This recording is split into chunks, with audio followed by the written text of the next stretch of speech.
గత ప్రభుత్వ హయాంలో అనేక అవినీతి అక్రమాలు జరిగాయి. చివరికి స్వామివారి ఒక వజ్రపు ఉంగరం కూడా ఒక జడ్జికి గిఫ్ట్‌గా జగన్ ఇచ్చారు అనే వార్త చాలా సంచలనం కలిగించింది. అలాంటి దుశ్చర్యకు ఎప్పుడు కూడా జగన్మోహన్ రెడ్డి గారు పాల్పడాడు. వారికి క్రిస్టియానిటీ మీద ఎంత ప్రేమ ఉందో అంతే ప్రేమ హిందూయిజం మీద కూడా ఉంది. హిందూయిజాన్ని గౌరవించేది కాదు, ఆయనకు భక్తి ఉంది. దేవాలయాలన్నీ కూడా సందర్శిస్తాడు, స్వాములందరినీ కూడా పీఠాధిపతులందరూ కూడా కలుస్తాడు. అదే కాకుండా మీరు చూశారు, సుందరీకరణ పేరుతో అనేక దేవాలయాలన్నీ నేలమట్టం చేస్తే విజయవాడ పట్టణంలో అవన్నీ కూడా పునర్నిర్మించిన ఘనత జగన్మోహన్ రెడ్డి గారు. ఓకే, ఎమ్మెల్సీగా బొత్సగా నిలబెట్టారు. ఎలా ఉంటుంది సార్? ఎంత ధీమాతో ఉన్నారు? ఎందుకంటే ఎలక్షన్స్ చాలా జరిగి కొన్ని రోజులే, ఇంకా 3 నెలలు కూడా కంప్లీట్ చేసుకోలేదు. అయినా మాకు సంఖ్యాబలం ఎక్కువ ఉంది కాబట్టి తప్పకుండా బోచా గారు మంచి మెజారిటీతో గెలుస్తారు.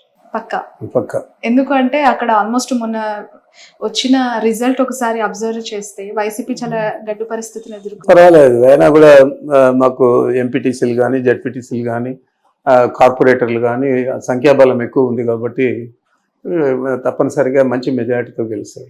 రైట్.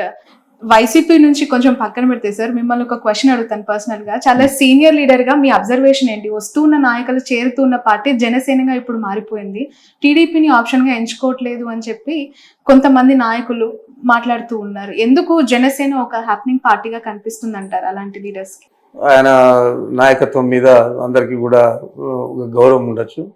అదేవిధంగా చంద్రబాబు ఈ ప్రజా వ్యతిరేక కార్యక్రమాలన్నీ కూడా ఎక్కువ చేస్తూ ఉన్నాడు కాబట్టి ఆయన తెలుగుదేశం పార్టీలో చేరడానికి ఇష్టపడకపోవచ్చు. దానికి కారణాలు ఏవైనా కానీ వాళ్ళందరూ కూడా ప్రతిపక్షంలో ఉన్నట్లే. సార్, 2024 ఎన్నికలు కేవలం పవన్ కళ్యాణ్ యొక్క ఎఫెక్టివ్ వల్లనే ఈ రిజల్ట్ అంటారా? మీ అభిప్రాయం? 100%. దాంట్లో పవన్ కళ్యాణ్ వల్లనే 100%. అటు వైసీపీ ఓటమి, అటు కూటమి గెలుపు 100%. అంతలాగా పవన్ కళ్యాణ్ ఇన్ఫ్లుయెన్స్ చేశారంటారా ఏపీ పాలిటిక్స్ ని?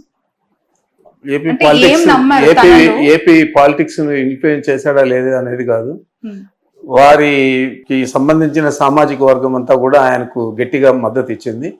ఆ మద్దతు తెలుగుదేశం పార్టీకి ఉపయోగపడి ఎన్నికల్లో గెలవడానికి కారణభూతులే. ఓకే సార్, టీడీపీ పార్టీకి కమ్మ సామాజిక వర్గం బలం, జనసేన పార్టీకి కాపు సామాజిక వర్గం, మరి వైసీపీ పార్టీకి ఏ సామాజిక వర్గం? ఒకవేళ నిజంగానే అది నమ్మి ఉంటే ఈరోజు ఈ రిజల్ట్ వచ్చేదా అంటే? లేదు, లేదు. రెడ్లంతా కూడా చాలా మంది వ్యతిరేకం చేశారు. కారణాలు ఏవైనా కానీ రాబోయే రోజుల్లో మంచి ఫలితాలు వస్తాయని చెప్పి ఆశిస్తాను. రైట్. ఫైనల్లీ మొన్న రీసెంట్ గా తిరుమలని బండి సంజయ్, కేంద్ర మంత్రి, మీకు తెలిసి ఉంటుంది, తెలంగాణకు సంబంధించిన ఎంపీ. సో తను దర్శించుకున్నప్పుడు ఎర్రచందనం స్మగ్లర్ వీరప్పన్ వారసులు ప్రభుత్వం నుంచి పోవటం మంచి పరిణామమే, దీన్ని నేను స్వాగతిస్తున్నాను అంటూ మాట్లాడడం. అతనికి ఓనమాలు తెలియవు మా జిల్లా గురించి, మా ప్రాంతం గురించి. ఆడెవడో ఏదో ఎత్తిస్తే అది మాట్లాడాడు. ఇదే చంద్రబాబు నాయుడు వాళ్ళ శాసనసభ్యులే 2014లో పోటీ చేస్తే పీలేరులో కిరణ్ కుమార్ రెడ్డి తమ్ముడు కిషోర్ కుమార్ రెడ్డి ఈరోజు శాసనసభ్యుడిగా ఉన్నాడు తెలుగుదేశం పార్టీలో. అతని గురించి పబ్లిక్ మీటింగ్లో ఎర్రచందనం స్మగ్లర్ వీరప్పన్ అన్నాడు. మరి ఆ వీరప్పన్ ఇప్పుడు వాళ్ళ పార్టీలో శాసనసభ్యుడిగా చేసుకున్నాడు. మేము రెడ్ శాండిల్ స్మగ్లింగ్ అనేది ఎంకరేజ్ చేయలేదు. నేను ఫస్ట్ టైం శాసనసభ్యుడు అయినప్పుడు రాజశేఖర గారు ఉన్నప్పుడు దాదాపు 370 వెహికల్స్, కొత్త వెహికల్స్ ఫస్ట్ టైం కొనిచ్చాం. అంతవరకు పాత బండ్లు ఇండిపెండెన్స్ అప్పటి నుంచి ఉండేటివన్నీ ఉన్నాయి తప్ప కొత్తవి లేవు. కొనేదే కాకుండా 24 డిఎఫ్ఓలు అంటే ఫారెస్ట్ డివిజన్స్, ఆ డివిజనల్ ఫారెస్ట్ దీనికి 1+4 ఆర్మ్డ్ ఫోర్స్ ఇచ్చాము. ఆర్మ్డ్ ఫోర్స్ ఇచ్చి వాళ్లకు సెక్యూరిటీగా ఇచ్చి రెడ్ శాండిల్ స్మగ్లింగ్ అరికట్టేదానికి కృషి చేసాము. చేసేదే కాకుండా చాలా మంది మీద అప్పుడు పీడీ యాక్ట్ కూడా పెట్టాము. మరి అదంతా కూడా ప్రజలకందరికీ తెలుసు, మనం ఏ విధంగా పనిచేసామని తెలుసు. అంటే మీ పరిపాలన వీరప్పన్ లాగా ఉండింది అని తన అభిప్రాయపడ్డారు. అదే నేను చెప్తున్నా, అతనికి ఓనమాలు తెలియదు, జిల్లా గురించి తెలియదు, మా రాయలసీమ ప్రాంతం గురించి తెలియదు. ఎవడో ఏదో చెప్పిస్తే అది ఊతబలికి మాట్లాడాడు. మరి దురదృష్టకరం. రైట్ సార్, ఏ రాజకీయ నాయకుడైనా రాజకీయాల్లోకి వచ్చిన తర్వాత ప్రత్యర్థి అంటూ ఉంటారు. గెలుపు ఓటమి ఖచ్చితంగా అవి అనివార్యం. ఒకరికి గెలిస్తే మరొకరు ఓడిపోవటం అనేది అనివార్యం. ఇప్పుడు చూస్తున్నాం. కానీ మీకు చంద్రబాబు నాయుడుకి మీరు చదువుకునే దశ నుంచే గొడవలు ఉన్నాయి అని ఏంటి సార్, అసలు ఎందుకు కొట్టాల్సి వచ్చింది? ఇప్పటి వరకు ఆ కొట్టిన ఇష్యూని ఇంకా కంటిన్యూ చేస్తున్నారు అనేది జగన్ గారు చేసిన కమెంట్. ఎందుకు కొట్టారు? అది నాకైతే గుర్తులేదు. అది ఇప్పుడు స్టూడెంట్ డేస్లో ఎమోషన్స్, సంతోషం, కోపం అన్నీ ఉంటాయి. బట్ అప్పటికి ఇప్పటికి పరిపక్వం చెందిన తర్వాత అలాంటి విషయాలన్నీ కూడా మనం మాట్లాడడం మంచిది కాదు. రైట్. చంద్రబాబు నాయుడు గారు మీరు క్లాస్మేట్సా సార్, లేదంటే సీనియర్ జూనియర్ కైండ్ ఆఫ్? ఆయన మాకు senior. 1 year సీనియరా? 2 years senior. Okay, right sir. Final 1 question. కాసేపటి క్రితమే ఏపీ హోమ్ మినిస్టర్ని వైఎస్ సునీత గారు కలవడం జరిగింది వివేక హత్య కేసుకు సంబంధించి డెవలప్మెంట్స్ విషయంలో. ఎలా చూడాలి సార్ ఆ ఇష్యూ? ఫ్యామిలీ ఇష్యూ ఎప్పటికైనా సాల్వ్ అవుతుందని నమ్ముతారు? ఎందుకంటే మీరు చాలా ఫ్యామిలీకి దగ్గరగా ఉన్న సీనియర్ లీడర్. ఒకవైపు షర్మిల చేస్తున్న కమెంట్స్, ఒకవైపు సునీత చేస్తున్న అలిగేషన్స్ ని జగన్ గారు సార్ట్అవుట్ చేసే ఆలోచన ఏమైనా ఉందంటారు? మరి ఆయన ఆలోచన నాకు తెలియదు, కానీ వీరిద్దరు కూడా ఈ మొదటి నుంచి కూడా జగన్ గారిని టార్గెట్ చేసి ఈ కేసును పైకి తీసుకొస్తున్నారు తప్ప వేరే ఆలోచన లేదు. జగన్ గారికి నష్టం జరిగే విధంగా మనం ఏది చేస్తే బాగుంటుంది అని ఆలోచన చేసి షర్మిల గారు కానీ సునీత కానీ చేస్తూ ఉన్నారు తప్ప ఈ కేసు మీద వారికంటే ఎక్కువ శ్రద్ధ చంద్రబాబు నాయుడుకి ఉంది. చంద్రబాబు నాయుడు ప్రోద్బలంతోనే ఇవన్నీ కూడా సునీత కానీ తర్వాత షర్మిలమ్మ కానీ ఇద్దరు కూడా చేస్తూ ఉన్నారు.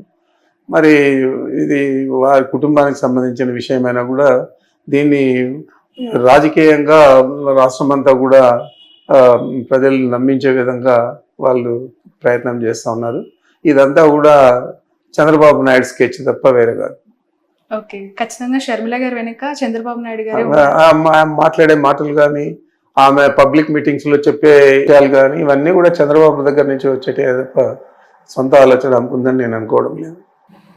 సార్, ఎప్పుడైనా ఇన్ ఫ్యూచర్ జగన్ గారు షర్మిల గారు కలిసే అవకాశం ఉందని ఏమైనా భావించే అవకాశం? కుటుంబమే కదా మా, ఎందుకంటే ఈ స్థాయి బ్రదర్ అండ్ సిస్టర్స్ కాబట్టి ఏ స్థాయి కాంట్రవర్సీ అయినా కూడా సంసిపోవచ్చు, చెప్పలేము.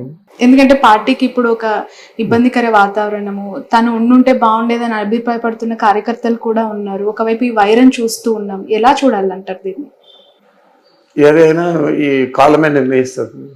రైట్ సార్, ఇంత 11 సీట్లకి పరిమితమైన ఈ ఓటమి పైన మీ విశ్లేషణ ఫైనల్ గా ఏంటి? ప్రధాన కారణాలు ఎందుకు అటువైపు ఎక్కువగా మగ్గు చూపారు? మీరు ఇంత సంక్షేమం చేసినా ఎందుకు ఓడిపోయారు? కారణాలు ఏదైనా కానీ మనము రియాలిటీగా చూస్తే మనకు 11 శాసనసభ స్థానాలు వచ్చాయి.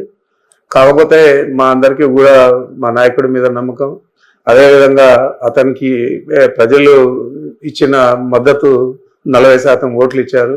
అందరూ కలిసి కూడా 5-6% తేడాతోనే ప్రభుత్వాన్ని సాధించారు.